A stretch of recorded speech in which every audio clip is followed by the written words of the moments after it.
Welcome to public court news. Kadapa రాజకీయాలను YS Vivekananda Reddy హత్య వ్యవహారం కుదిపేస్తోంది. ఎన్నికల వేళ ఈ వ్యవహారాన్ని విపక్ష అధికార పార్టీలు తమకు అనుకూలంగా మలుచుకుంటున్నాయి. కడప ఎంపీ అభ్యర్థిగా వైసీపీ నుంచి అవినాష్ రెడ్డి, కాంగ్రెస్ నుంచి షర్మిల బరిలో దిగుతుండటంతో హాట్ సీటుగా మారుతోంది. ఇన్నాళ్లు మౌనంగా ఉన్న వివేక భార్య తెరపైకి రావడంతో ఈ వ్యవహారం మరింత రచ్చరాజేస్తోంది. ఆంధ్రప్రదేశ్ ఎన్నికల్లో వైఎస్ వివేక హత్య అంశమే ప్రధాన ప్రచారాస్త్రంగా మారింది.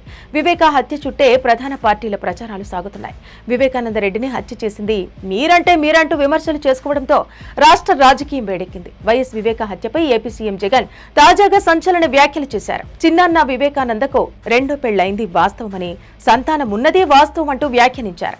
వివేకాను ఎవరు చంపారో, ఎవరు చంపించారో జిల్లాలో అందరికీ తెలుసన్నారు. వివేకాను చంపిన హంతకుడికి ఎవరు మద్దతిస్తున్నారో మీరంతా చూస్తున్నారని తెలిపారు.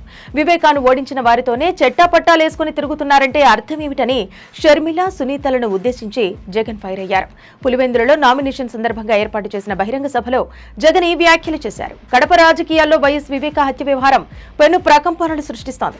వివేక హత్య కేసులో ఆరోపణలు ఎదుర్కొంటున్న అవినాష్ రెడ్డి మరోసారి కడప ఎంపీగా బరిలోకి దిగుతున్నారు. ఆయనకు వ్యతిరేకంగా సోదరి షర్మిల పోటీలో ఉన్నారు. అవినాష్ కు మద్దతుగా జగన్, షర్మిలకు మద్దతుగా వివేక కుటుంబం రాజకీయాలు చేస్తోంది. తాజాగా ఈ వ్యవహారంలో ఎంట్రీ ఇచ్చారు వైఎస్ వివేక సతీమణి సౌభాగ్యమ్మ. సీఎం జగన్ కు ఆమె బహిరంగ లేఖ రాశారు. కుటుంబంలోని వారే వివేక హత్యకు కారణమని ఆరోపించారు. హత్యకు కారణమైన వాళ్లకు రక్షణగా ఉండటం సరికాదంటూ జగన్ ను ఉద్దేశించి ఆ లేఖలో సౌభాగ్యమ్మ ప్రస్తావించారు. నిన్ను సీఎంగా చూడాలని ఎంతో తప్పించిన చిన్నాన్నకు ఇంత అన్యాయం చేస్తావా అంటూ ప్రశ్నించారు ఆవిడ. న్యాయం కోసం పోరాటం చేస్తున్న చెల్లెలను కొందరు హేళన చేస్తున్నారని, నిందలు మోపుతూ దాడులకు కూడా తెగబడి స్థాయి దిగజారుతున్నారని, అయినా నీకు పట్టడం లేదా జగన్ అని నిలదీశారు. కుటుంబ సభ్యునిగా కాకపోయినా రాష్ట్ర ముఖ్యమంత్రివైన నువ్వు ఇదేనా నీ కర్తవ్యం అంటూ ప్రశ్నించారు. హత్యకు కారకులైన వారికి మళ్లీ ఎంపీగా అవకాశాన్ని కల్పించడం సమంజసమేనా అని ప్రశ్నించారు. సౌభాగ్యమ్మ లేఖ ప్రస్తుతం ఏపీ రాజకీయాల్లో కలకలం రేపుతోంది. కడప ఎంపీ స్థానంలో గెలుపు అటు అధికార వైసీపీ, ఇటు విపక్ష కాంగ్రెస్ ప్రతిష్టాత్మకంగా తీసుకున్నాయి. ఇది వైఎస్ వివేక హత్యకు ప్రజావాణిగా మారబోతుందన్న అభిప్రాయాలు సైతం వ్యక్తమవుతున్నాయి.